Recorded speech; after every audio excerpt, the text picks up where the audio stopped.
Baik, Assalamualaikum warahmatullahi wabarakatuh. Selamat siang Waalaikumsalam, semuanya. Bapak. Waalaikumsalam warahmatullahi Iya. wabarakatuh.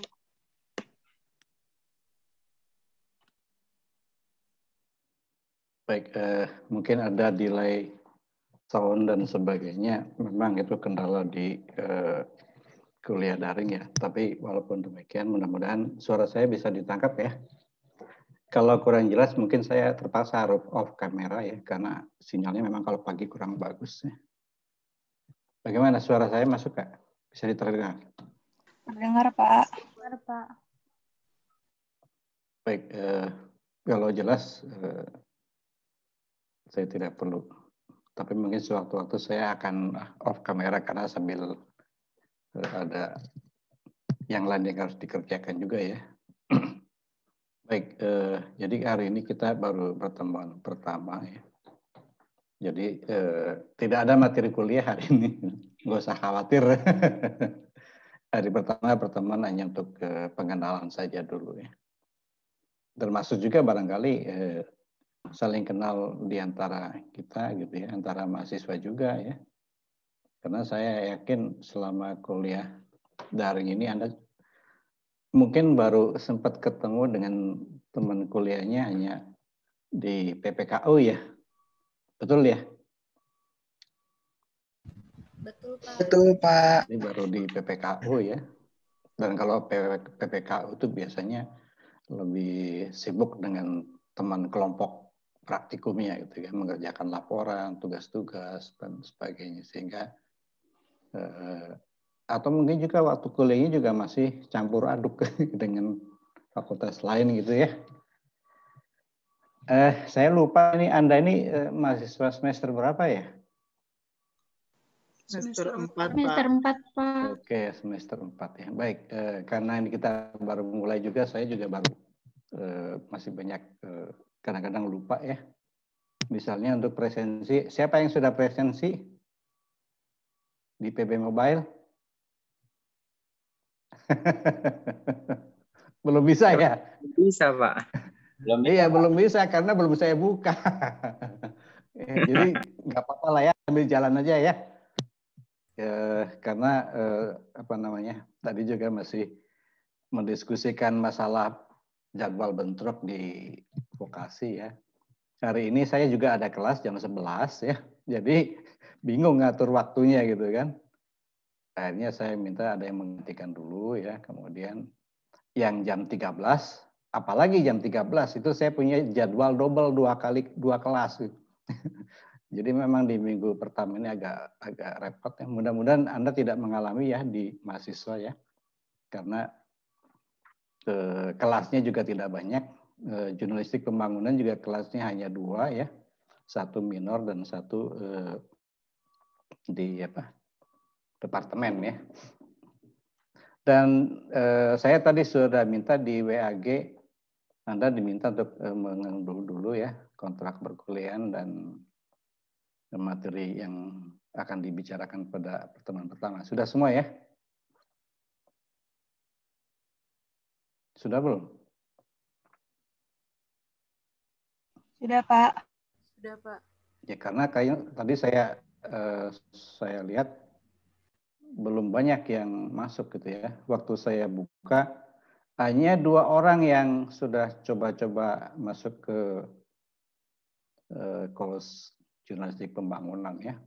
Jadi Anda jangan kaget kalau tiba-tiba saya meminta Anda untuk melakukan sesuatu ya. Karena memang di dalam daring ini saya sulit untuk memonitor apakah Anda itu hadir atau tidak itu kan. Bisa saja Anda pajang fotonya saja gitu, kemudian Anda kemana bisa saja ya.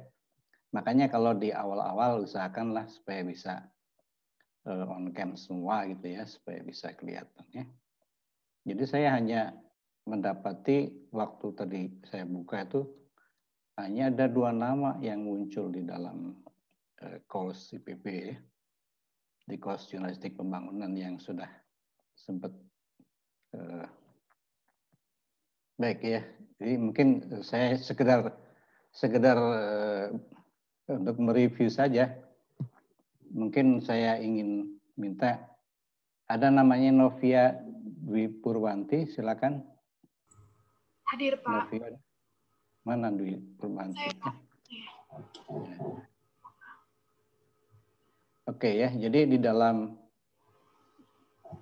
maaf sebentar, ini juga mengoperasikan Zoom juga kadang-kadang riweuh saya nih.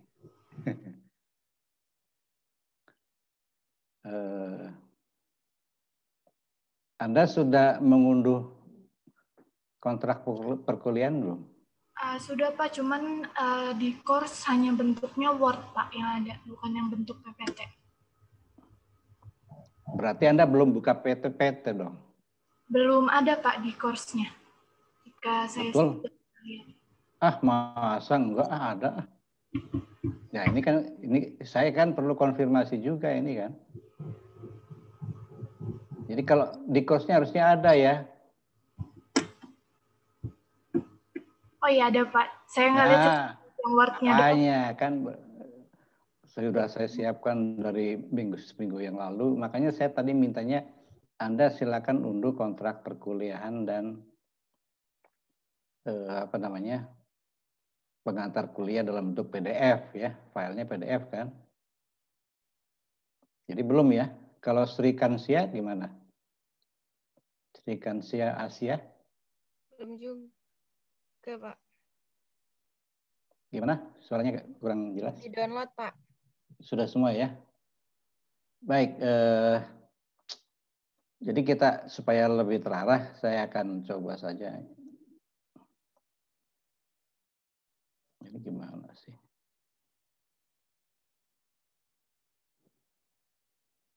Kalau pengaturan Zoom-nya,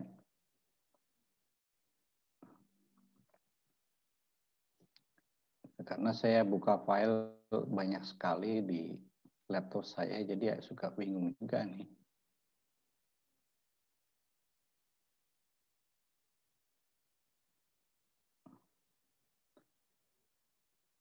Belum muncul ya PPT-nya ya? Sudah, Pak. Belum, Bapak. Hah? PPT yang pengantar, Pak. Sudah, Pak. Iya di Zoom-nya sudah, maksud Pak. saya. Oh sudah ya? Oh saya kira belum. Oke, jadi ini PPT-nya dalam apa namanya? Masih tayangannya masih ini ya, masih belum slow. Bukan show ya.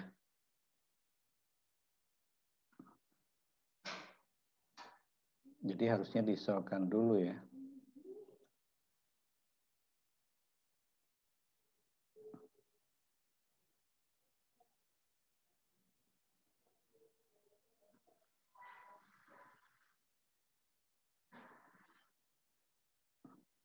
Saya tutup dulu aja ya. Ini karena masih kacau nih di file saya ya.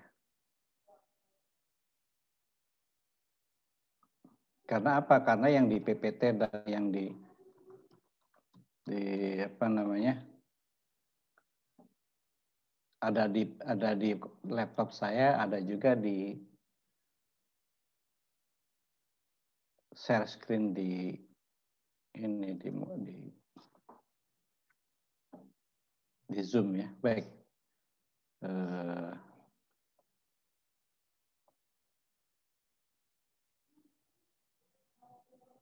Saya coba share lagi. Sudah ada? Sudah, Pak. Sudah, Pak. Sudah, Pak.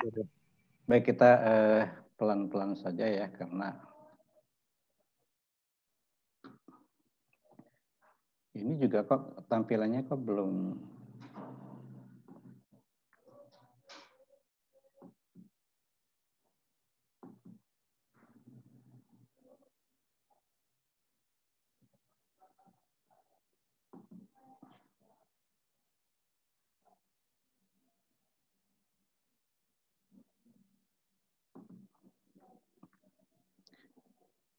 Ini tampilannya masih dalam bentuk ini ya, PPT ya. Mungkin bisa diklik itu Pak, dari yang from beginning di sebelah pojok kiri atas. Di awal lagi ya. dibuat slideshow ya. Sudah berubah ya? Ya, sudah Pak. Iya, saya karena di laptop saya sih sudah dibuat slideshow, tapi kok nggak muncul di sininya gitu ya. Baik, kemarin kita sudah masuk di kelas minor ya. Jadi Anda ketinggalan 3 hari ya, karena di minor hari Senin ya. Tapi kebetulan bukan saya yang masuk, tapi Bu Eno ya. Jadi sebenarnya sudah ada dokumen kuliah kemarin dalam bentuk rekaman videonya, tapi rupanya belum dibagikan di dalam YouTube-nya ya, belum diedit barangkali ya. Jadi mudah-mudahan pertemuan hari ini bisa menjadi bisa juga nanti direkam ya sebagai dokumentasi kita, dan sekaligus nanti bisa untuk kembali mereview apa yang sudah dibahas pada pertemuan hari ini. Jadi mata kuliah ini, Anda ini merupakan angkatan yang kedua ya, yang mendapat mata kuliah ini. Tapi sekaligus juga Anda ini angkatan yang terakhir. Aneh ya. Jadi sekarang ini Anda mata kuliah ini Anda yang kedua, angkatan kedua, tapi juga yang terakhir. Mungkin Anda ada pertanyaan, kenapa bisa begitu ya? Itulah kurikulumnya berubah cepat sekali ya. Jadi dalam kurikulum 2018 yang kebetulan Anda yang mendapatkan kurikulum 2018 sudah ada peminatan kan ya. Jadi Anda masuk ke dalam minat komunikasi dan penyuluhan ada sekitar, Anda tahu nggak berapa jumlah teman Anda? Satu angkatan minat. Ada 40 ya? Sekitar 42 ya. Iya. Nanti kita lihatlah nanti di daftar presensinya, nanti kita lihat ya. Nanti sambil jalan aja ya. Jadi kalau di kurikulum 2018, jurnalistik pembangunan itu masih 3 SKS. Jadi 2 SKS untuk kuliah, 1 SKS praktikumnya. Sementara nanti untuk angkatan adik kelas Anda yang masuk dengan kurikulum 2020 itu hanya 2 SKS ya. Jadi lebih berat buat dosen ya, karena materinya sama tapi diberikan dalam waktu yang lebih pendek gitu ya. Jadi nanti mungkin itu strategi pembelajarannya akan diatur lagi. Dan kuliah ini tentu karena ini adalah ada kesinambungan dengan kuliah komunikasi pembangunan, atau yang kemarin masih kita sebut sebagai dasar-dasar komunikasi pembangunan. Maka jurnalistik pembangunan itu adalah salah satu mata kuliah lanjutannya. Jadi prasyaratnya harus daskombang. Dan kita sudah memiliki 4 tim yang akan mengasuh mata kuliah ini ya.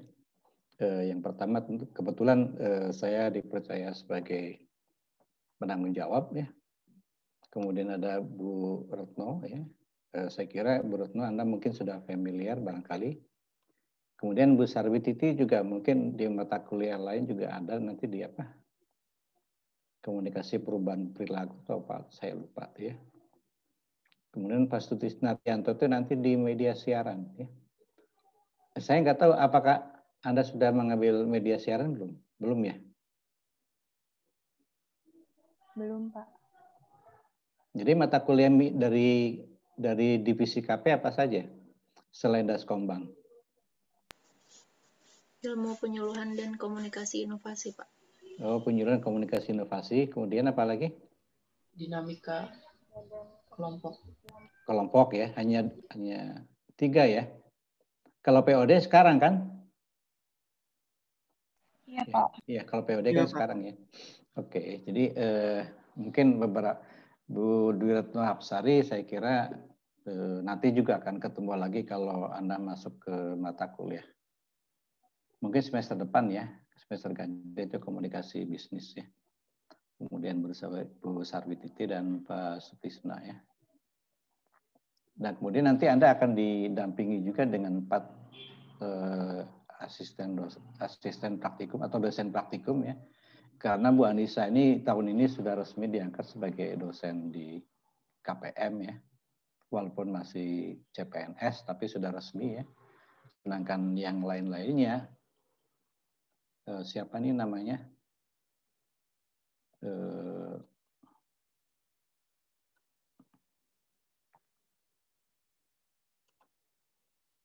Sabrina Agustin ini dia sedang menyelesaikan tesis S2-nya di PB. Kemudian yang Aditya dan Fendi ini sebenarnya sudah alumni ya. Tapi alhamdulillah dia masih ingin daripada bengong di rumah nggak ada aktivitas, makanya dia mau juga gitu ya untuk mendampingi Anda dalam praktikum jurnalistik pembangunan ya. Jadi ini kita kenalan dengan timnya yang sudah 2 tahun ini membantu atau terlibat membantu kita dalam pengelolaan mata kuliah jurnalistik pembangunan ya. Oke, ini kita menyusun kurikulum ataupun deskripsi ataupun silabus atau RPS mata kuliah ini adalah disusun bersama-sama dengan tim tadi yang berempat tadi ya. Jadi kadang-kadang verbalisasinya saya sendiri juga kadang-kadang nggak klop gitu ya, atau tidak cocok dengan selera saya gitu. Tapi karena saya sebagai koordinator tidak bisa otoriter atau tidak bisa maunya sendiri, maka akan muncullah deskripsi yang seperti ini gitu ya. Karena ini merupakan pikiran dari 4 orang tadi ya, dari saya sendiri, kemudian Bu Eno, kemudian Bu Sarititi dan Pak Tisna ya. Tapi intinya begini ya, saya tidak perlu membacakan karena sebenarnya intisarinya begini ya. Jadi setiap kuliah-kuliah yang sebenarnya pakai label dalam tanda kutip ya, label terapan ya. Karena jurnalistik pembangunan itu adalah salah satu bentuk implementasi dari komunikasi pembangunan. Ya. Bentuk dari penerapan komunikasi pembangunan ya. Jadi pembahasan mata kuliah ini lebih kepada aspek praktis. Tetapi karena Anda harus punya kemampuan penguasaan teori atau konsep jurnalistik pembangunan supaya bisa menganalisis ataupun bisa berbicara tentang jurnalistik pembangunan itu apa, maka tentu konsep-konsep teoritis yang terkait dengan jurnalistik pembangunan itu perlu dipelajari. Ya. Kemudian yang kedua, supaya Anda paham juga, kuliah jurnalistik pembangunan ini adalah semacam metamorfosa ya, metamorfosa dari mata kuliah komunikasi massa ya. Jadi ketika komunikasi massa itu masih diberikan di mahasiswa KPM, memang lebih banyak aspek teoritis yang dibahas karena memang komunikasi massa secara akademik itu adalah bidang kajian di dalam komunikasi massa yang lebih banyak kajian-kajian yang untuk melahirkan teori. Ya. Sementara kalau jurnalistik pembangunan itu lebih banyak pada penerapannya. Sehingga konsep-konsep atau pemikiran tentang jurnalistik pembangunan juga sampai saat ini itu belum ada suatu pemikiran yang komprehensif, yang utuh, ya. Termasuk juga kalau kita akan mengemas sebagai suatu mata kuliah. Jadi ibaratnya kita di jurnalistik pembangunan itu seperti penjahit, ya, membuat sesuai dengan kebutuhan, merancang sesuai dengan sumber daya yang ada. Jadi kalau Anda cari-cari tentang teori jurnalistik pembangunan itu nonsen, tidak akan ketemu gitu ya. Sehingga mereka lebih sering menyebutnya sebagai konsep dasarnya saja ya. Jadi konsep dasar jurnalistik pembangunan itu apa ya? Nah, karena kita ada masih metamorfose dari komunikasi massa, maka beberapa teori komunikasi massa yang relevan dengan jurnalistik pembangunan itu masih kita pakai, ya. Yaitu yang di sini disebut dengan teori fungsi, ya, tentang fungsi media massa, ya, dan efek media massa, Ini masih kita gunakan karena jurnalistik itu bagian dari penerapan komunikasi massa. Ya. Jadi kalau misalkan kita mempelajari komunikasi massa, maka di sana yang dipelajari itu bukan jurnalistiknya, lebih menekankan pada aspek medianya. Jadi bicara tentang surat kabar, tentang televisi, tentang radio. Bahkan kalau sekarang komunikasi massa itu juga sudah masuk dalam pengertian komunikasi massa itu adalah media baru, ya. Ya, media baru itu yang media yang sekarang sering Anda pakai atau yang Anda kenali sekarang gitu ya. Yang paling gampang misalkan Anda mungkin sekarang sudah terbiasa menggunakan media sosial. Nah, itulah media sosial itu media baru. Nah, dalam konteks komunikasi massa itu media baru itu bisa menjadi bagian dari komunikasi massa gitu ya. Tapi di mana letak bedanya, di mana kesamaannya, di mana perbedaannya, itu tentu perlu dipelajari lebih jauh ya, dan itu hanya di komunikasi massa ya. Jadi warisan komunikasi massa itu ada pada fungsi media massa, karena jurnalistik pembangunan itu juga punya fungsi-fungsi untuk mendukung pembangunan ya. Kemudian kaitannya dengan efek dari jurnalistik pembangunan adalah efek dari tulisan-tulisan jurnalistik terhadap khalayaknya, makanya kita pelajari juga ya. Nah, kemudian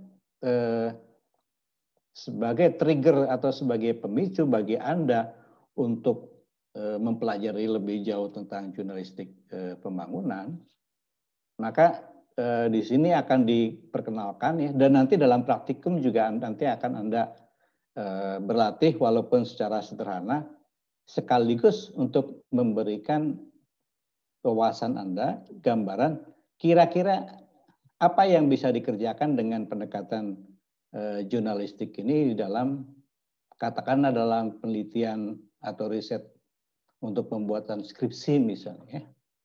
Ini kan Anda kan komunikasi semua kan? Jadi kalau Anda komunikasi semua kan pasti risetnya di bidang komunikasi. Apakah Anda tertarik di komunikasi kelompoknya dengan dinamika kelompok yang sudah Anda pelajari ya? Apakah Anda tertarik dengan komunikasi massa atau media massanya misalnya, itu ya pasti akan berhubungan dengan jurnalistik pembangunan ya. Termasuk barangkali dengan media digital atau komunikasi digital atau penyuluhan digital misalkan, itu yang Anda sudah pelajari, penyuluhan dan komunikasi digital itu kan bisa menjadi cikal bakal untuk Anda meneropong ke depan kelihatannya mau meneliti bidang apa ya. Nah, nanti dimulai dengan studi pustaka dulu, Anda mendalaminya di situ, maka Anda punya salah satu pilihan untuk riset-riset komunikasi massa atau jurnalistik pembangunan dengan sedikit mengenal tentang analisis isi media massa. Ya. Jadi analisis isi media massa itu bisa dengan pendekatan kuantitatif, ya. Bisa juga nanti dengan pendekatan kualitatif. Ya. Nah, di dalam praktek jurnalistik itu juga tentu kita harus punya kesadaran diri tentang pentingnya menyampaikan informasi atau pesan-pesan yang bisa dipertanggungjawabkan, ya. Sehingga di sini juga sudah sewajarnya orang yang berkecimpung di dalam dunia jurnalistik itu udah punya literasi media yang jauh lebih tinggi atau literasi digital yang lebih baik dibandingkan masyarakat umumnya, kira-kira begitu ya. Karena apa? Literasi media itu ada kaitannya dengan etika jurnalistik. Nah, mungkin yang paling populer barangkali sekarang Anda mungkin sering mendengar istilah hoax ya, atau berita-berita bohong ya. Nah, kalau dalam teori komunikasi itu Pak Juara tuh saya dapat dari Pak Juara ya ilustrasinya, bahwa dalam komunikasi itu ada yang disebut dengan misinformasi, ada disinformasi, ada malinformasi ya, malinformation gitu ya. Nah, ketiga-tiganya bentuk penyimpangan atau kalau saya menyebutnya sebagai evasi di dalam komunikasi ya. termasuk untuk menipu, termasuk untuk membohongi atau mengelabui, itu masuk dalam kategori 3 tadi ya. Jadi kalau disinformasi itu memang menginformasikan sesuatu yang salah ya. Kalau yang misinformasi ya, kalau disinformasi itu justru menyesatkan gitu ya. Kalau dalam istilah sehari-hari kita sering mendengar istilah beritanya dipelintir ya, kalau dalam percakapan para ahli gitu ya, beritanya dipelintir gitu ya. Ya itu kaitannya dengan masalah etika dan literasi ya, literasi media ya. Ada yang tinggal di Semarang? Ada nggak di sekitar Semarang, Kendal, Pekalongan gitu? Ada nggak di antara Anda sekarang? Ada nggak?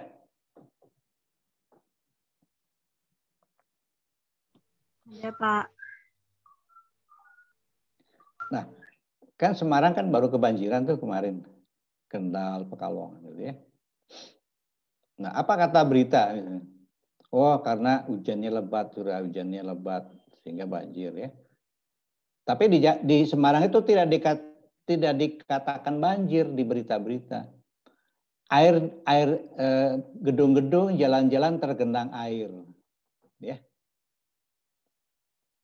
Disebabkan oleh lebatnya hujan, gitu ya. Nah, itulah cara-cara wartawan atau jurnalis itu mengemas berita yang sebenarnya ada unsur sedikit mengalihkan perhatian pembacanya. Kalau tidak dikasahkan menyesatkan informasi ya. Kenapa harus dikatakan jalan-jalan tergenang? Tidak pernah disebutkan sebagai banjir besar ya, yang merendam ya. Padahal faktanya sama saja. Nah, itu nanti di dalam perkuliahan berikutnya nanti akan dibahas dikaitannya dengan prinsip jurnalistik ya dan penulisan jurnalistik pembangunan yang katanya dengan penentuan agenda atau agenda setting ya. Jadi bagaimana orang memframing berita, itulah yang akan dimaknai oleh si pembaca berita atau pendengar berita kalau di televisi ya. Maka tentu kita harus memahami bagaimana sebenarnya menulis berita yang baik itu dengan prinsip-prinsip yang baik ya. Nah, kemudian sesuai juga dengan arahan dari departemen, mengapa jurnalistik pembangunan itu diberikan? Karena memang ini sebagai sarana untuk advokasi masyarakat. Ya. Jadi untuk tujuan-tujuan advokasi atau untuk memobilisasi, membangun kolaborasi, aliansi atau jejaring, ya, dan untuk pengembangan kapasitas masyarakat. Ya. Dan terakhir tentu akan juga dibahas tentang perancangan media dan pengelolaan medianya. Nah, kita di tim jurnalistik pembangunan itu tidak ada yang punya pengalaman di dalam perancangan media dan pengelolaan media. Apalagi kalau kita ambil contohnya media online. Ya. Karena kita merasa mengalami keterbatasan. Ya. Karena apa? Ya tentu karena yang pertama tentu karena apa? Generation gap ya, kesenjangan generasi ya. Anda kan mungkin masuk generasi Z barangkali atau generasi milenial ya. Sementara kita sudah generasi yang sudah lewat gitu ya. Maka tidak punya pengalaman praktis ya maupun pengalaman aplikasi dalam pengelolaan atau perancangan media. Karena kita nanti akan dipusatkan pada media online ya. Jadi inilah yang deskripsi inilah yang kemudian melahirkan tujuan-tujuan pembelajaran kita yang lebih rinci ya. Jadi misalnya secara garis besar ya. Jadi secara garis besar itu tujuan pembelajaran kita ini Anda akan mampu menganalisis ya karya jurnalistik. Itu poin yang pertama. Dan yang kedua, membuat karya jurnalistik.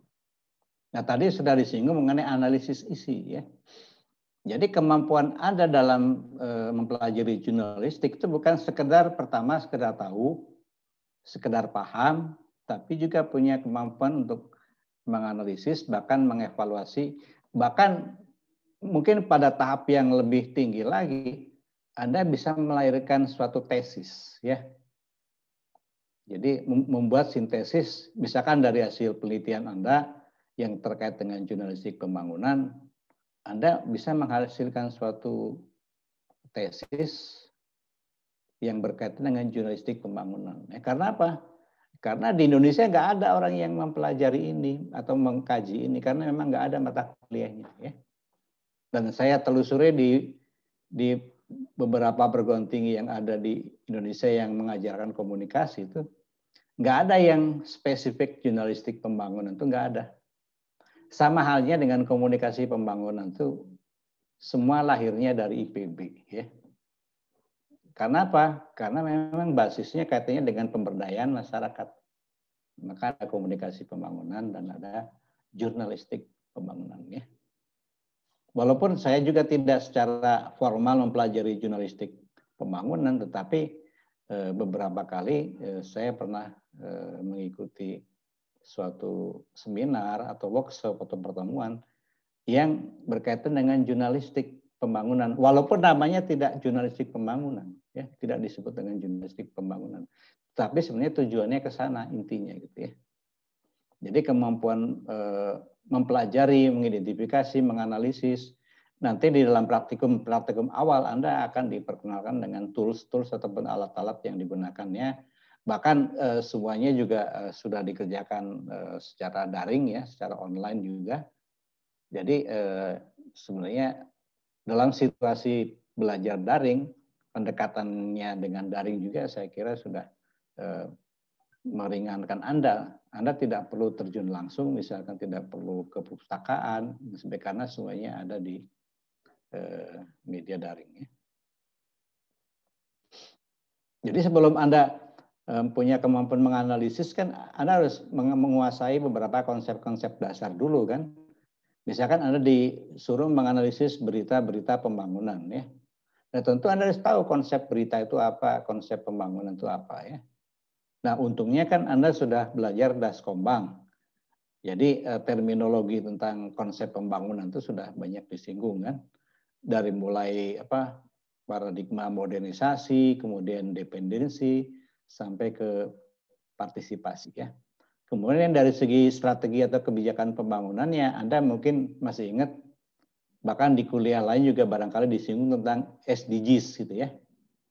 SDGs atau Sustainable Development Goals, ya. Kalau nggak salah ada berapa tuh? Berapa poin tujuan pembangunan berkelanjutan? 17, Pak. 17, ya, banyak sekali, ya. Jadi kalau ditanyakan apa sih jurnalistik pembangunan? Ya, jurnalistik pembangunan itu ya terutama untuk mengkomunikasikan isu-isu yang terkait dengan pembangunan. Tergantung bagaimana kebijakan pembangunannya, maka disitulah jurnalistik pembangunan itu melekat, mengikut, gitu ya. Karena sifatnya nanti dalam konsepnya itu ada sifatnya dia yang memang sebagai sarana pendukung saja, ya. Nah, setelah kemampuan analisis ini sedikit diperkenalkan, maka yang menjadi puncak dari kuliah ini sebenarnya pada karya-karya jurnalistik Anda, ya, membuat karya jurnalistik yang nanti barangkali bisa dipamerkan atau apalah secara digital, gitu ya. Seperti mata kuliah lainnya juga, Daskombang juga kan begitu, kan di akhir kuliah kan ada semacam festival dan sebagainya, gitu ya. Membuat karya jurnalistik. Tetapi karya jurnalistiknya ini difokuskan untuk tujuan-tujuan advokasi, ya. Apa itu advokasi? Nanti dalam topik tentang jurnalistik advokasi akan dijelaskan lebih jauh, ya. Apa bedanya advokasi dengan penyuluhan misalnya, kan? Nanti akan dijelaskan oleh Bu Sarwititi, ya, sebagai pakarnya di bidang advokasi dan mobilisasi, ya. Kemudian untuk pengembangan kapasitas, ya, sederhananya pengembangan kapasitas itu adalah untuk meningkatkan kemampuan masyarakat ya di dalam ya katakanlah di bidang menguasai pengetahuannya dalam berusaha, keterampilannya bertani, misalkan pengembangan sikap, kemampuan manajemen, itulah pengembangan kapasitas ya. Baik pada masyarakat secara keseluruhan maupun pada kelompok-kelompok atau individu ya. Nah, karena jurnalistik itu sasarannya adalah masyarakat luas, jadi tentu pemberdayaan dengan level masyarakat. Karena dalam komunikasi massa itu salah satu ciri yang membedakan dengan bentuk komunikasi lainnya adalah halayaknya atau audiensnya atau receivernya itu masyarakat banyak yang heterogen. Ya. Saya kira itu konsep dasarnya, mudah-mudahan pemaparan tadi bisa dipahami ya. Sampai di sini dulu, siapa yang mau bertanya? Karena yang teknis tinggal Anda baca saja di halaman-halaman berikutnya nanti ya. Karena itu saja yang perlu disampaikan ya. Ada dulu yang mau ditanyakan barangkali? Silakan.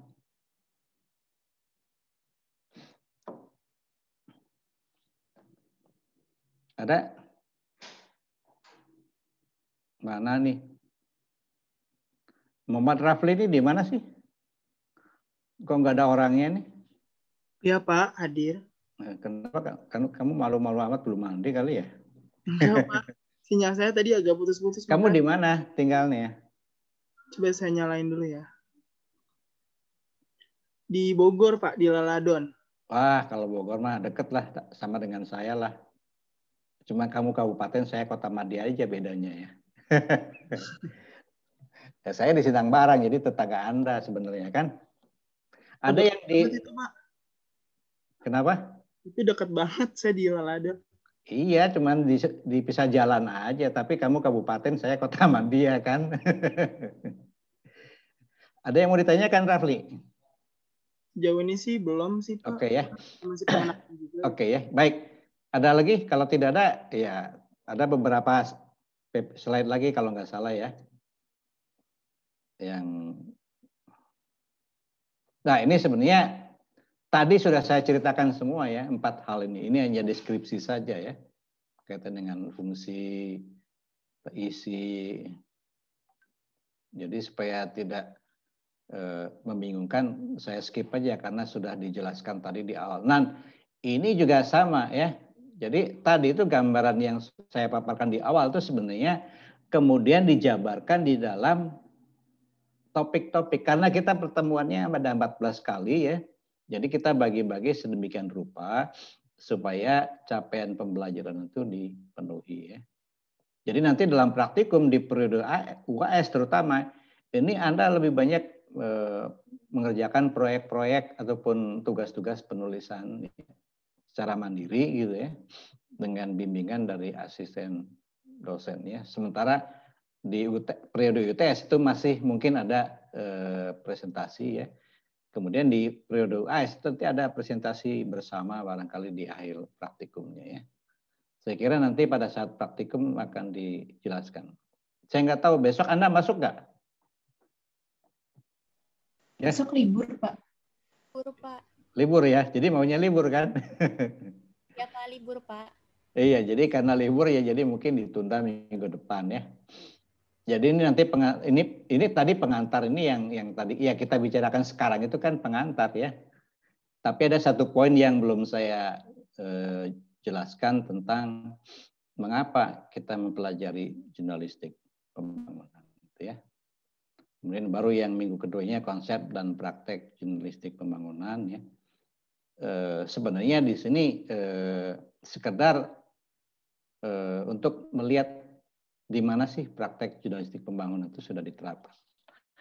Walaupun sebenarnya tidak atau seringkali bias dari konsep yang dirumuskan sebelumnya dengan praktek jurnalistik pembangunannya. Nah ini nanti bisa kita ambil contoh kasus Indonesia ya, yang paling gampang itu ya kasus kita sendiri gitu ya. Tidak perlu lihat kasus-kasus di negeri orang karena tidak relevan juga dengan pengalaman kita ya ataupun kondisi kita ya. Nah, kemudian tadi yang sudah saya singgung itu Anda akan dijelaskan tentang peranan dan fungsi jurnalistik pembangunan atau peranan fungsi sebenarnya dasar teorinya komunikasi massa gitu ya. Tetapi dikaitkan dengan jurnalistik. Kemudian efek media ya dengan dalam pembangunan ya. Karena semua pesan-pesan komunikasi itu berdasarkan teori efek itu pasti ada pengaruhnya. Ya. Pengaruh dari pesan-pesan komunikasi tergantung dari tujuan dari yang membuat pesan ya. Makanya ketika di Daskombang itu Anda sudah mengenali tentang tujuan komunikasi. Ya. Apakah tujuannya ke kognitif, misalkan afektif atau ke konatif ya. Apakah untuk mengubah perilaku orang, kelompok orang, atau masyarakat. Itu kalau dalam kajian komunikasi massa itu disebut dengan pendekatan efek. Ya. Ada banyak sekali teori-teori yang sudah berkembang sejak dulu tentang efek media ini. Ya. Nah ini kita pakai saja untuk menjelaskan efek pesan-pesan jurnalistik. Ya. Terutama dalam konteks pembangunan ya. Kemudian tadi analisis sisi dan riset jurnalistik pembangunan ini juga akan disinggung ya. Tentang literasi media juga tadi ya sudah disinggung. Nah, baru nanti ketika Anda mau masuk ke dalam mengembangkan kemampuan berkarya atau menghasilkan karya-karya jurnalistik itu Anda diberikan basic pengetahuan tentang prinsip dasar prinsip jurnalistik pembangunan dan tentang dunia pers ya. Karena apa? Karena pers ini adalah wadahnya untuk jurnalistik ya. Dan nanti di kuliah minggu depan ini Anda akan melihat ada istilahnya ada 3 serangkai konseptual di dalam kita mempelajari jurnalistik ya. Itu saya nggak tahu karena tidak ada yang membuat teori tentang 3 serangkai konseptual dalam bidang jurnalistik itu ya. Karena saya sendiri yang membuat ya, saya nggak tahu teorinya siapa gitu ya. Mungkin teori saya sendiri barangkali gitu ya. Jadi saya menggambarkan dalam bentuk triangle, dalam bentuk segitiga gitu ya. Yang sebenarnya itu juga masih belum kelar gitu ya. Baru ibaratnya kalau mau membuat rumah itu baru bangun fondasinya dulu gitu ya. Karena memang ini menjadi obsesi saya gitu ya. Sebelum nanti handout atau buku jurnalistik pembangunan itu bisa lahir tentu harus dirancang dulu isinya ya sedemikian rupa ya. Maka kita bahas tentang hubungan pers dengan dunia jurnalistik ya atau dunia kewartawanan pada umumnya ya. Setelah itu tentu karena karya jurnalistik itu banyak kaitannya dengan penulisan berita ya. Maka prinsip dasar penulisan ini juga perlu dipelajari ya.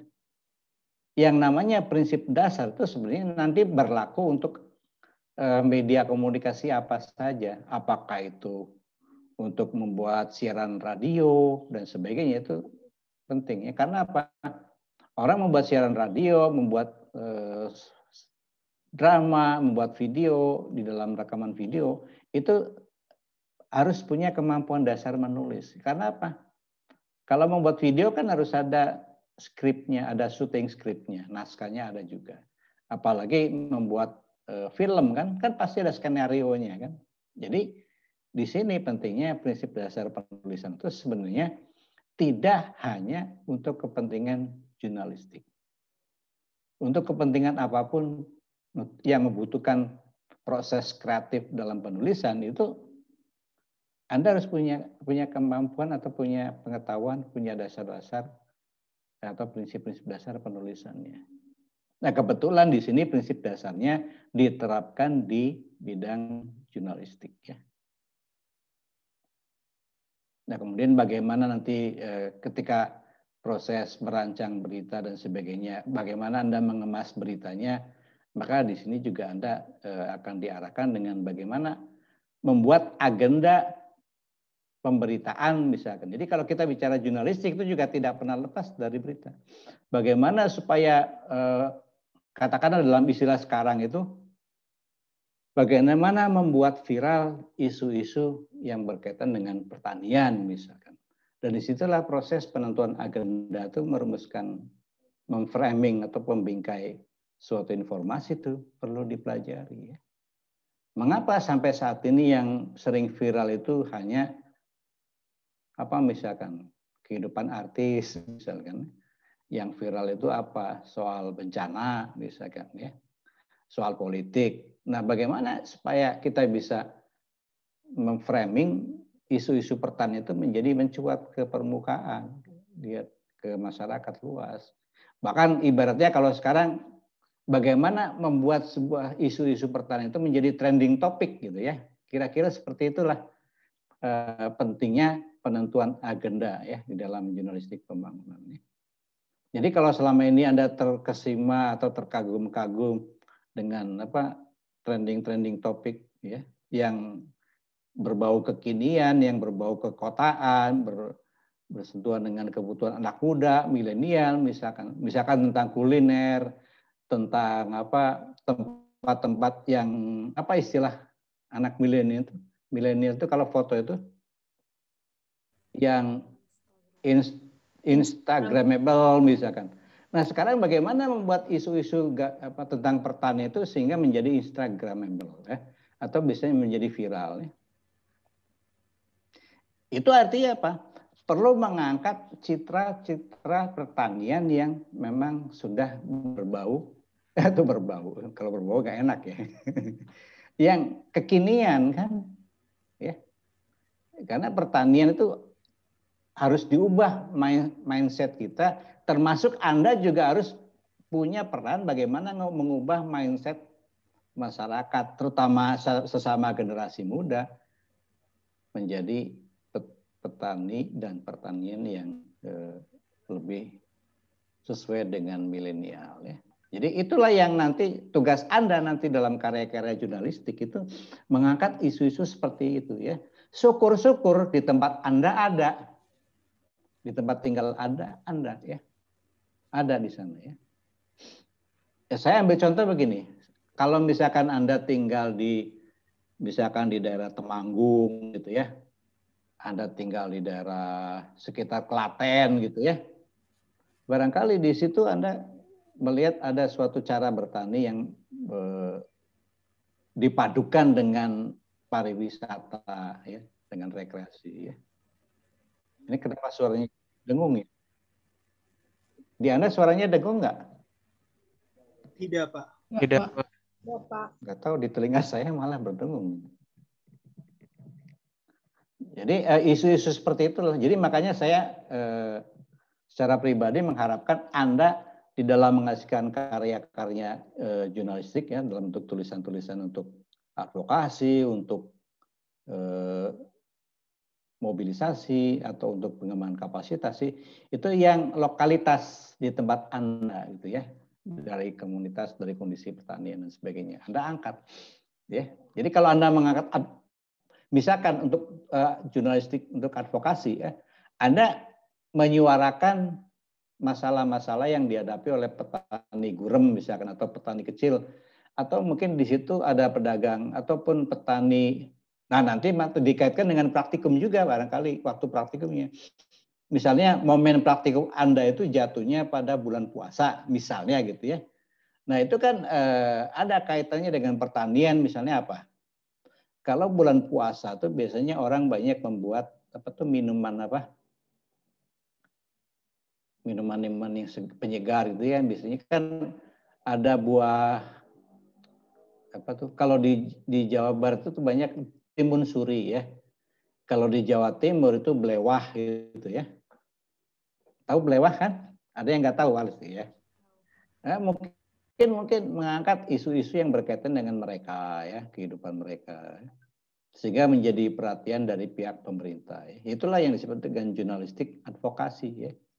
Jadi menceritakan atau menuliskan hal-hal yang menjadi masalah di tingkat petani sehingga didengar oleh pemerintah atau pengambil kebijakan, gitu ya. Kalau fungsi penyuluhan atau fungsi edukasi dari jurnalistik ya.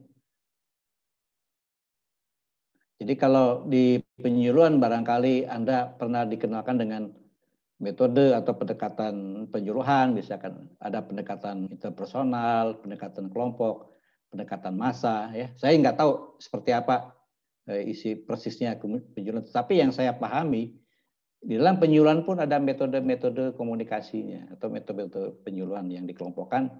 Ada pendekatan interpersonal, kelompok, dan massa. Nah, pendekatan massa inilah salah satunya menerapkan jurnalistik pengembangan kapasitas. Ya.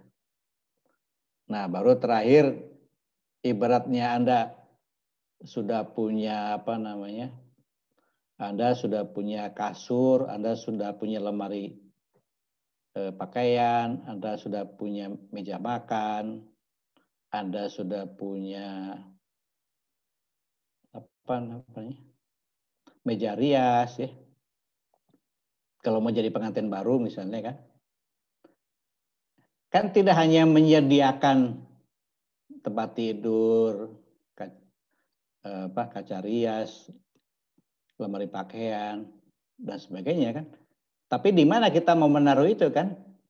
Makanya selama Anda belum punya rumah, ya Anda numpang di PMI atau Perumahan Mertua Indah misalkan. Seperti itu kan. Ya, maaf, ini baterainya habis cepat sekali udah. Maaf, laptopnya sudah sangat jadul, jadi 1 jam aja sudah harus dicas ulang ya. Jadi makanya media cetak atau media online itu dan bagaimana mengelola ini ada di dalam rangka membangun rumahnya, ya, membangun rumah-rumah untuk meletakkan atau menempatkan karya-karya jurnalistik kita ya.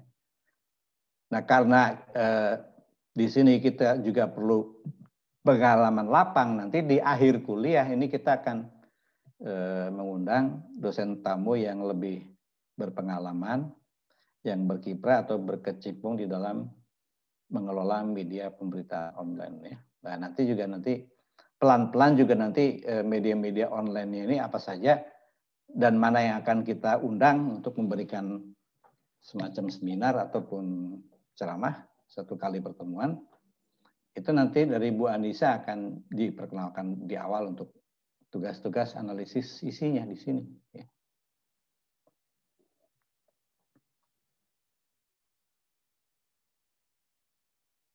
Jadi itu gambaran kurang lebih mengenai isi kuliahnya ya. Nah mengenai teknis-teknis saya kira Anda bisa baca sendiri ya.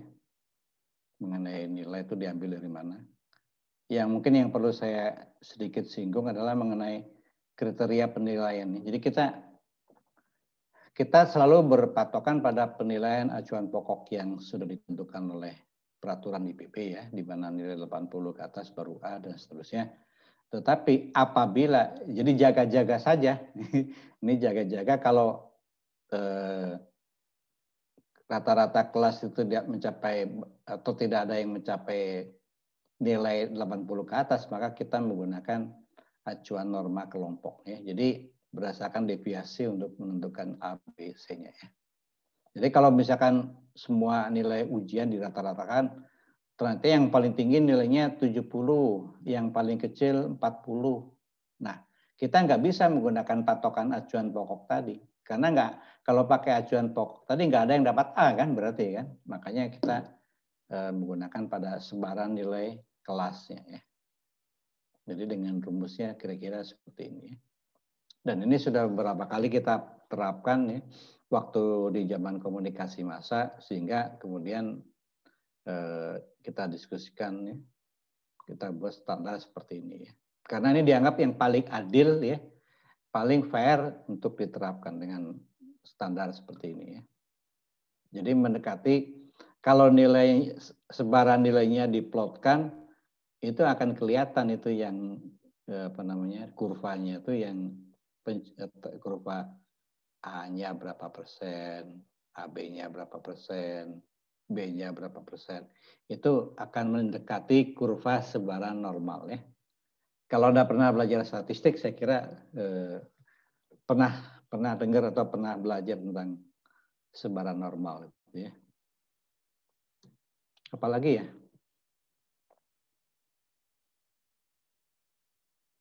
Saya kira metode pembelajaran kita semuanya daring ya, terutama dikaitkan dengan penggunaan listen di course ya, dari listen di LMS-nya di course ya. Nah ini PPT bernarasi juga beberapa sudah ada, tapi yang awal-awal kita belum sempat membuatnya, jadi lebih banyak kita langsung tetap muka daring saja ya. Nah ini juga tadi sudah saya singgung di awal ya, pada saat kita menjelaskan identitas mata kuliah itu prasyaratnya adalah komunikasi pembangunan gitu ya. Kemudian yang kedua dasar pemikirannya adalah di dalam praktek jurnalistik itu kecenderungan jurnalis-jurnalis di negara berkembang juga dipengaruhi oleh style atau gaya jurnalistik yang berkembang di negara-negara barat ini dalam tanda kutip ya, maksudnya negara-negara yang lebih maju duluan, sehingga negara-negara dunia ketiga atau negara berkembang terutama di Asia, Afrika dan Amerika Latin itu berusaha untuk menghadirkan jurnalistik yang khas di wilayahnya yang kemudian diberi label. Ini label ini diberikan untuk praktek-praktek jurnalistik di negara berkembang. Ya, Indonesia itu termasuk negara berkembang pada awal-awal tahun 60-an, sehingga kita juga mempraktekkan jurnalistik pembangunan ini ya. Tetapi di satu sisi kita juga sekarang menghadapi perkembangan media dari media konvensional ke media digital gitu ya, sehingga jurnalistik pembangunan itu saat ini sebenarnya adalah suatu fase transisi yang masih belum jelas seperti apa harus diwujudkannya. Nah itulah sebenarnya pemikiran kita itu akan sangat, dan bisa jadi dari pengalaman Anda misalkan melakukan riset, penelitian yang terkait dengan jurnalistik, itu akan bisa melahirkan misalkan model jurnalistik pembangunan di era media digital itu ya. Walaupun banyak kajian-kajian yang sudah dilakukan di dalam hubungan jurnalistik dengan media digital, tapi itu masih secara umum ya. Secara umum ya. Baru belakangan sudah mulai ada kecenderungan mengarah kepada bentuk-bentuk jurnalistik yang partisipatif, dan itulah sangat relevan dengan dunia kebijakan pembangunan dan komunikasi pembangunan yang kita kenal sekarang ini waktu di kuliah. Kalau tidak salah itu dari Bu Sarwititi itu ya, tentang paradigma pembangunan dari modernisasi sampai ke partisipasi ya.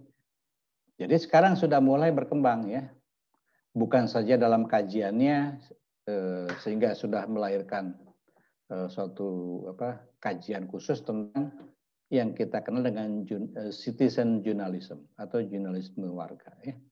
Jadi itu yang barangkali itu ada dalam pikiran saya sebagai pengasuh jurnalistik ya, pembangunan. Cita-citanya akan mengarah ke sana ya. Hanya karena ini sesuatu yang baru, maka kita belum punya banyak resource atau sumber daya untuk menuliskannya dalam sebuah materi ajar ya. Jadi harus mengumpulkan datanya sendiri ya, untuk membuat penelitian-penelitian dengan data sekunder misalkan. Jadi nanti pada tahun-tahun berikutnya, maka mata kuliah jurnalistik pembangunan itu pelan-pelan nanti akan bergeser menjadi jurnalisme pembangunan di kira-kira lebih fokus di era digital seperti sekarang ini ya. Karena memang dunianya seperti itu ya. Ya dunia Anda kan dunia digital semua kan ya. Makanya kemudian nanti di akhir kuliah ini ada satu form yang harus Anda isi ya, sebagai benchmark saja untuk mengetahui bagaimana pengalaman Anda bersentuhan dengan dunia jurnalistik ya. Kalau di kuliah hari Senin kemarin, kebetulan Bu Retno yang menggantikan saya, itu juga meminta input dari mahasiswa juga. Tapi saya dengan cara yang agak konvensional, tetapi sudah lebih ya sedikit disesuaikan dengan kebiasaan zaman digital, sehingga kuesionernya itu dalam bentuk kuesioner digital ya, dalam bentuk form di Google Form ya, sehingga Anda tidak perlu lama-lama, mungkin 5 menit sudah selesai ya untuk mengisinya ya. Baik, masih ada lagi enggak ya? Oh ya, yang tadi saya sudah sampaikan ya, untuk sedikit memberikan gambaran kaitannya dengan, nah ini tadi sudah dijelaskan, ini hanya mengulang-ulang saja tentang lingkup praktek komunikasi pembangunan. Ini mengulang dari Daskombang ya, ada komunikasi komunitas, komunikasi pendidikan, komunitas dan jurnalisme pembangunan ya. Nah inilah yang poin yang 4 ini yang melahirkan mata kuliah jurnalistik pembangunan ya. Kemudian komunikasi sains itu nanti kalau mau diskusi atau nanti kalau ada kesempatan mau bicara tentang komunikasi sains dan hubungannya dengan jurnalisme pembangunan itu nanti minggu depan akan kita ceritakannya. Ya.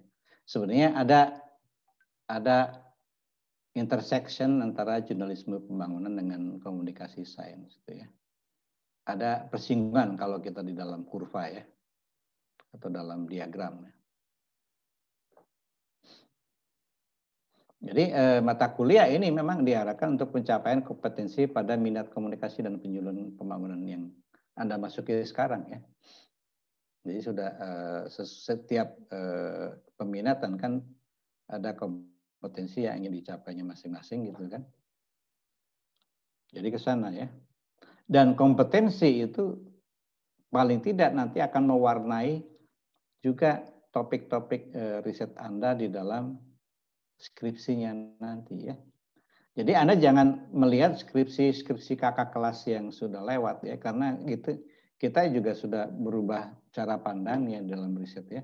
Apalagi kalau sampai pandeminya berlarut-larut kan, Anda kan nggak mungkin kan Anda penelitian lapang survei gitu ya. Nah sebenarnya di bidang komunikasi itu sangat memungkinkan Anda melakukan riset-riset yang atau untuk skripsinya yang hanya secara digital saja, secara online ya. Misalnya Anda mau menganalisis percakapan tentang isu-isu pembangunan di Facebook ya, atau di Twitter atau di Instagram. Nah itu sangat memungkinkan sebagai topik riset Anda ya, karena toolsnya juga Anda sudah ada gitu ya, sudah banyak kita ada yang softwarenya ada yang gratis, ada juga harus berlangganan. Ya. Jadi kalau Anda patungan dengan beberapa orang untuk menggunakan satu aplikasi atau software khusus yang harus beli, kan bisa digunakan selama 1 tahun kan lumayan misalkan gitu ya, untuk beberapa orang untuk penelitian yang menggunakan software yang sama. Karena seringkali software untuk riset itu kan tidak gratis ya, karena untuk kepentingan akademik gitu ya. Jadi Anda juga dari sekarang harus berubah persepsinya atau mindset Anda ya. Jadi risetnya tidak lagi Anda memikirkan bahwa riset itu harus survei gitu ya, harus wawancara ke lapang ya. Walaupun nanti kalau di MPS Anda diajarkan tentang teknik wawancara, tapi ketika di masa pandemi ini kita kelabakan juga kan kalau tidak siap dengan tools atau alat-alat yang juga serba online ya. Seperti penggunaan kuliah menggunakan Zoom meeting aja. Selama ini kan diabaikan oleh banyak orang. Dicuekin aja kan, buat apa pakai Zoom meeting itu. Jadi Zoom meeting ini kan aplikasi ini nggak laku kan. Tapi begitu ada pandemi corona, semua orang tiba-tiba keranjingan dengan menggunakan aplikasi Zoom ya. Sampai kita juga kuliah menggunakan Zoom ya. Saya juga baru tahu kalau ada aplikasi Zoom itu setelah bulan Maret tahun lalu kan, jadi belum lama. Anda juga saya kira mungkin baru sama-sama kan, baru menggunakannya kan.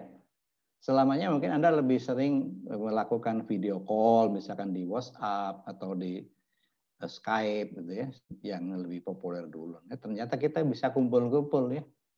Jadi nanti Lebaran kita mau halal bihalal bersama keluarga juga, ya udahlah pakai Zoom meeting aja gitu ya. Oke.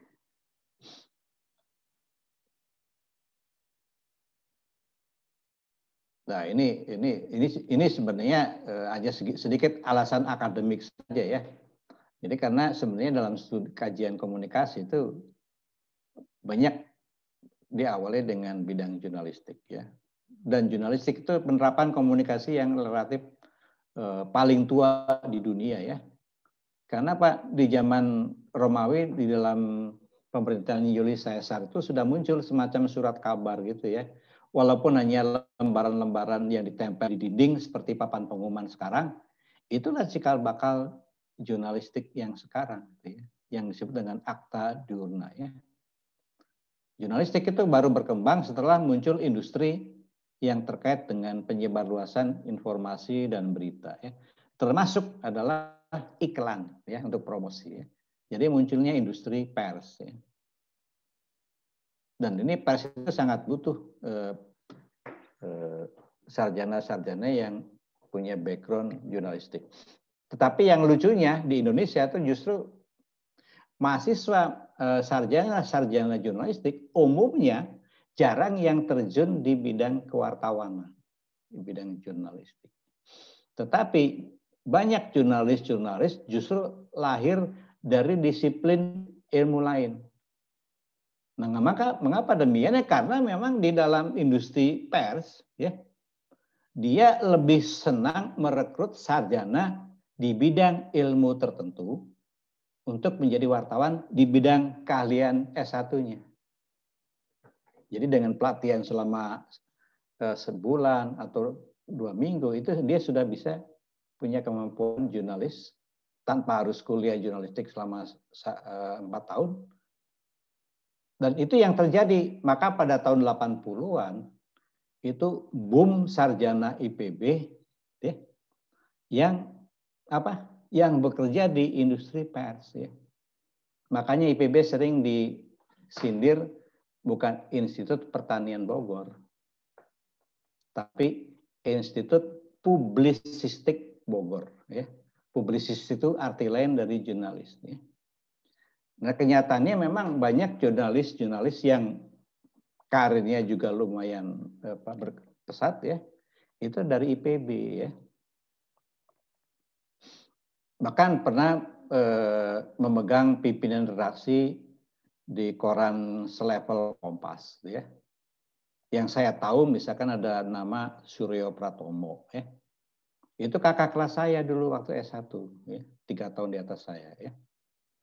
Kemudian dia pindah ke ke Metro TV ya sebentar. Setelah itu dia sekarang dipercaya jadi duta besar di Singapura ya. Suryo Pratomo ya. Kemudian ada Ninuk Mardiana Pambudi angkatan 16 kalau nggak salah ya.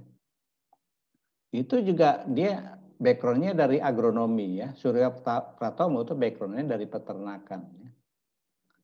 Ninuk Mardiana Pambudi yang saya kenal juga itu backgroundnya dari agronomi ya, dia menjadi jurnalis wartawan dan pernah memimpin redaksi di Kompas ya. Kalau sekarang sebagai wartawan senior saja di Kompas ya.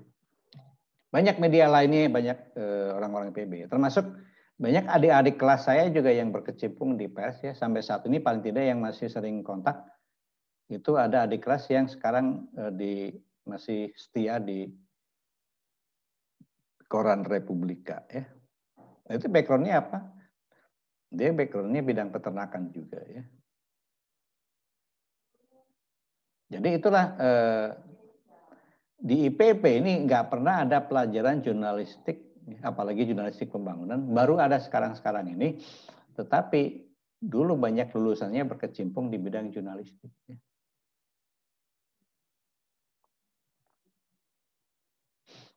Nah, dengan perkembangan sekarang, maka sebenarnya beberapa profesi yang bisa berkembang dari jurnalistik pembangunan itu adalah tentu untuk menjadi wartawan atau jurnalis pembangunan ya.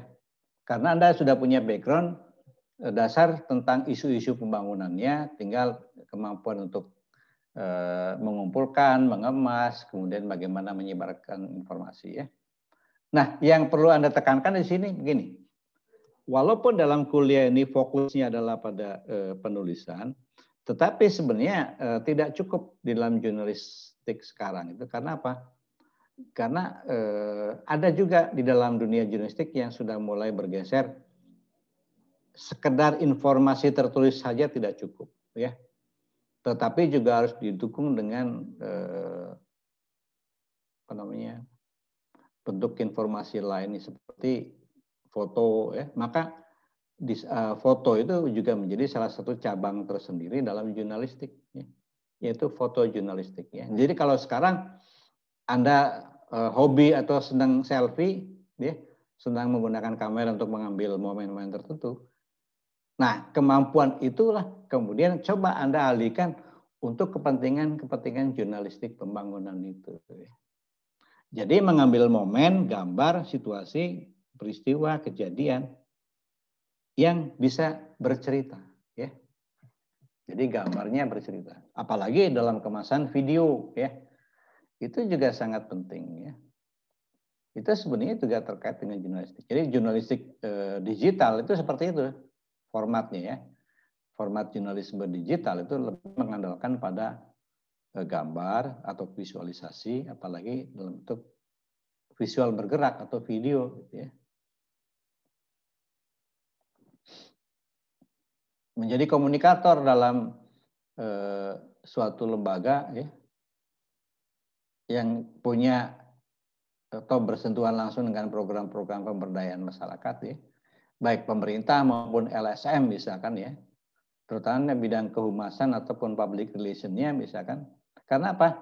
Nanti kalau Anda belajar komunikasi bisnis dan public relation, itu juga Anda akan ketemu lagi dengan bagaimana teknik desain pesan untuk kepentingan bisnis atau untuk kepentingan kehumasan. Jadi terlibat juga dalam proses penulisan. Ya. Jadi di dalam komunikasi bisnis dan jurnalistik, maaf kok jadi jurnalistik lagi ya, dengan komunikasi bisnis dan public relation, ya, itu kemampuan menulis juga sangat dibutuhkan. Ya. Jadi saya akan coba. Jadi nanti terakhir untuk mengisi question itu sekaligus karena kebetulan saya juga yang memegang topik itu di komunikasi bisnis, maka tentu saja saya butuh analisis kebutuhan dari Anda, ya. Jadi Anda bisa nanti menuliskan misalkan keinginannya, ya. Sebagai umpan balik dari Anda di pertemuan awal ini, ya. Untuk mengelola in-house jurnal misalkan di bidang kehumasan, ya. Membuat newsletter seperti kalau IPB kan sekarang newsletternya itu namanya IPB Today, ya, kalau nggak salah, ya, IPB Today, ya, yang sudah terbit semuanya secara digital, ya. Itu pasti membutuhkan kemampuan jurnalistik, ya. Dan yang terakhir, yang ini belum banyak disentuh, jadi spesifikasi di bidang jurnalisme warga, ya. Kalau yang sekarang itu lebih populer dengan istilah konten kreator misalkan seperti vlogger, YouTuber, apalagi macam-macam lah. Mungkin itu lebih mewah, ya. Lebih terkesan hebat, lebih terkesan wah karena apa?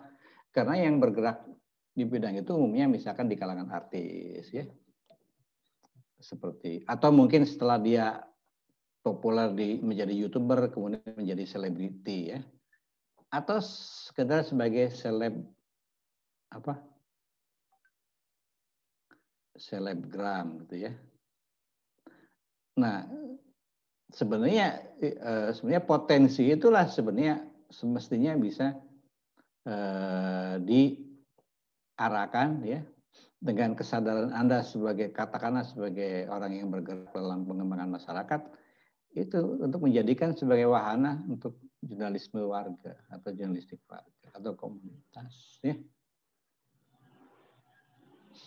Jadi itulah ini sebagai prospek sekaligus angan-angan dari kita semua, ya, Jadi mata kuliah ini akan bisa membekali Anda mengarah ke sana. Ya. Jadi jangan sampai misalkan Anda hanya sebagai apa? Seperti sebagai mediator saja, sebagai penyebar luas saja, share-share yang membuat karyanya orang lain, yang dapat namanya orang lain, Anda hanya sekedar menyebarluaskan aja sebagai channel saja ya.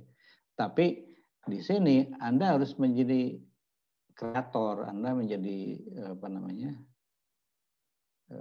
sumber kalau dalam komunikasi kan, menjadi resource ya, jadi kreator ya, membuat konten yang mendukung pengembangan masyarakat. Nah ini nanti dibahasnya minggu depan saja. Ini sekedar gambaran bagaimana penerapan jurnalistik pembangunan itu yang sebenarnya seringkali dia mendukung pada konsep jurnalistik pembangunan pada umumnya, tapi juga seringkali tidak sesuai dengan yang diharapkan di dalam kaitannya dengan konsepnya, seperti di Indonesia misalkan atau di Filipina ya. Nah ini misalkan kalau di Indonesia ini nanti kita akan bahas tentang kebijakan pers pembangunan ya. Sampai ke penerapan program koran masuk desa ini adalah suatu bentuk dalam tanda kutip campur tangan pemerintah ya, yang memposisikan pers atau surat kabar Indonesia atau media massa Indonesia itu sehingga apa? Sehingga dia hanya semacam diberi labelnya yang sebenarnya dengan istilah pers yang bebas dan bertanggung jawab itu sebenarnya pers Indonesia itu sangat disetir atau ditentukan oleh kekuasaan yang cenderung otoriter ya. Jadi ini hanya slogan saja, hanya istilah saja untuk membuat kedengarannya enak didengar walaupun dalam prakteknya ternyata tidak ya. Jadi itulah yang kita sebut dengan jurnalistik pembangunan di Indonesia ya. Untuk mendukung yang disebut dengan pers pembangunan sebagai agen perubahan ya. Tidak salah secara teoritis ya yang dikemukakan oleh Scrum tahun 64 sebagai agen perubahan ya. Karena dalam teori pers itu ini yang menjadi pertentangan antara surat kabar di luar yang negara-negara maju dengan di kita. Karena apa? Di kita pers itu dia harus menjadi agen perubahan, sedangkan di negara-negara yang sudah maju itu pers itu harus didudukan sebagai kekuatan keempat di dalam suatu negara. Nah, itulah yang menyebabkan mengapa jurnalistik pembangunan itu posisinya itu tidak lepas dari aspek ideologi ya. Tidak lepas dari aspek ideologis ya. Jadi dalam konsep pers dunia itu sampai disebutkan pers atau media massa itu dianggap sebagai kekuatan keempat ya, atau the fourth estate ya. Di samping kekuasaan eksekutif, kekuasaan yudikatif, dan kekuasaan legislatif ya. Dan itu suatu gagasan yang sebenarnya terkait dengan negara-negara demokratis ya. Jadi kalau kita lihat sekarang media massa itu seperti menghadapi dua badai sekaligus ya, dua gelombang ancaman sekaligus di Indonesia itu ya, pers di Indonesia itu seperti itu ya. Di satu sisi dia walaupun secara teori sudah bebas ya, karena setelah ada undang-undang pers yang baru itu kebebasan pers itu sudah dijamin di samping adanya undang-undang kebebasan berpendapat di muka umum gitu ya. Undang-undang pers yang terbaru tahun 99. Tetapi di sisi lain, versi yang konvensional itu sekarang mendapat ancaman gemburan yang sangat kuat dari apa? Media digital, ya. Sehingga ada sebuah buku yang sampai ditulis yang menceritakan bagaimana akan berakhirnya era surat kabar, ya. The vanishing the newspaper, ya. Ya ini. Nah, salah satu ciri mulai memudahnya kekuatan surat kabar sebagai sumber berita itu juga akan dibuktikan hari ini oleh Anda, ya, oleh Anda sendiri, ya. Makanya setelah ini tolong jangan lupa nanti isi formnya yang sudah. Nanti sebentar lagi akan saya share bersamaan dengan membuka membuka mobile presensi mobilenya, ya. Baik, silakan kalau ada yang mau ditanyakan silakan. Saya buka dulu ya mobile PHP-nya. Kita masih punya waktu sekitar 30 menit, ya.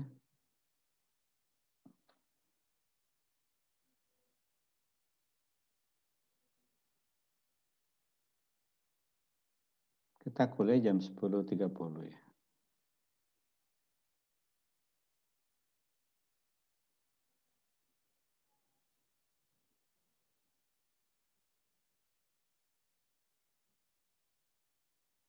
Oke, yang penting Anda bisa masuk dulu di IPB Mobile, ya. Silakan, sudah saya buka, mudah-mudahan sudah bisa, ya. Jadi saya lihat di daftar ini sudah ada 11 yang sudah. Ini kapan ini yang 11 orang sudah presentasi? Sudah presensi.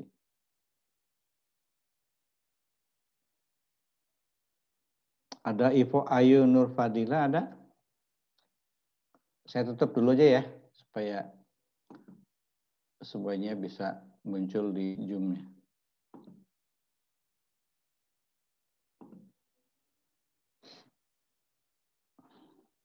Ada Ivo Ayu Nur Fadila? Ada, Pak. Anda kapan isi presensinya? Kemarin? Barusan. Oh, barusan. Oh, udah terbuka ya? Iya, udah. Anda cekatan sekali berarti, ya. Yang lain belum, ya. Baru 11 orang, ya. Yang lainnya silakan tolong isi presensinya, mumpung sudah dibuka, ya. Kemudian yang sudah mengisi presensi, nanti tolong isi form Google Form-nya. Nanti akan saya share, ya, linknya di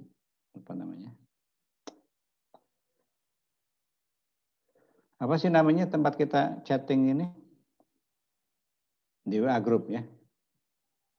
Saya akan tampilkan nggak lama, ya, supaya Anda juga tidak jadi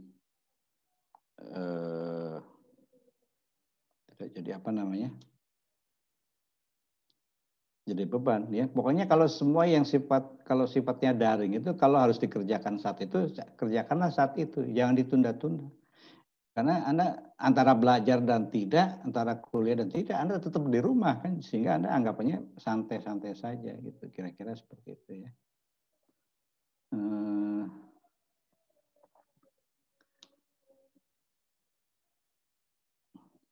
Sekaligus tolong dicek apakah bisa dibuka atau tidak, ya. Tolong dikasih tahu, ya.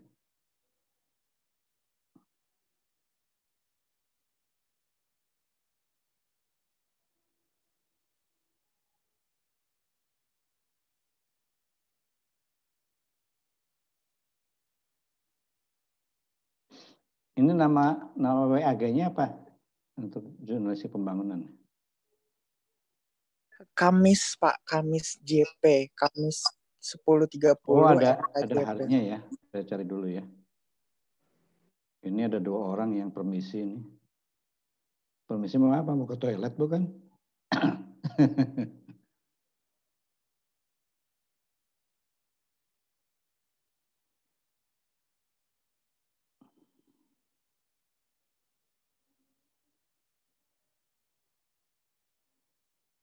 Oke, coba diklik form Google-nya di WA bisa nggak?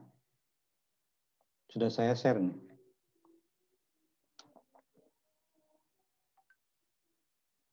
Harus pakai Chrome ya, pakai Google Chrome bukanya. Kalau sudah terbuka langsung aja Anda isi ya. Kalau di HP saya malah lama sekali karena memorinya terbatas dan speednya kecil. Ya. Kalau sudah terbuka, silakan Anda langsung. Jadi di situ judulnya benchmark test, itu ya. Kemudian Anda diminta untuk mengisikan email address-nya, kemudian nomor induk mahasiswa, kemudian IPK terakhir ya, kemudian tentang domisili dan seterusnya ya. Saya kira mungkin 5 menit juga cukup ya. Ada yang mau ditanyakan mengenai pengisiannya?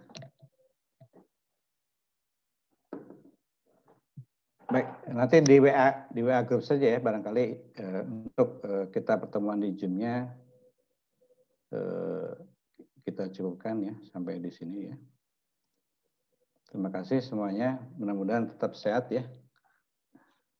Nggak pakai dokumentasi dulu untuk pertemuan pertama. Ini banyak yang hadir ini. Ngomong-ngomong siapa yang jadi PJ Jurnalistik Pembangunan? Belum ada, Pak. Belum ada ya. Ya, terus fungsinya buat apa ya? Ya harusnya ada lah ya. Paling tidak untuk mengecek inilah Zoom dan sebagainya. Kalau misalkan belum di-set. Tapi sebenarnya untuk Zoom, maaf.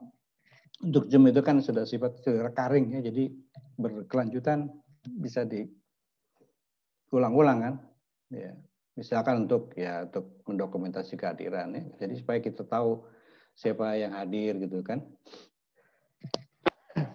Maaf, udah flu beberapa hari hujan di Bogor. Ini seperti Gamal ini ada masalah dengan videonya mungkin ya. Atau memang sengaja ngumpet gitu. Sebentar Pak, saya habis dari HP tadi laptop saya error, makanya saya pindah dulu. Iya.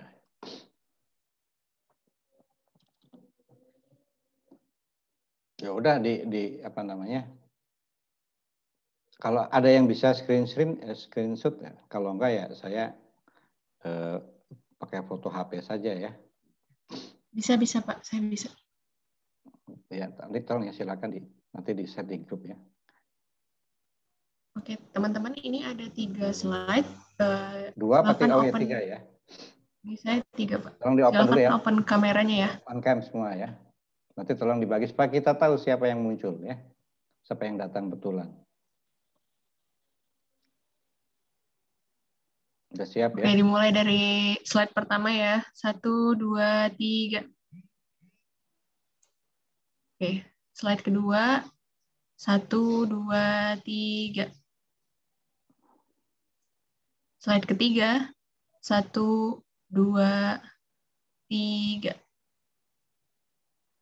Oke, sudah ya, Bapak. Sudah ya. Terima kasih ya. Oke, sampai ketemu minggu depan ya. Saya masuknya hanya 2 kali ya di kelas ini. Di awal, nanti mungkin di tengah baru. Karena kita keroyokan ya. Tim yang masih baru dibentuk, jadi masih nggak bisa jalan sendiri ya.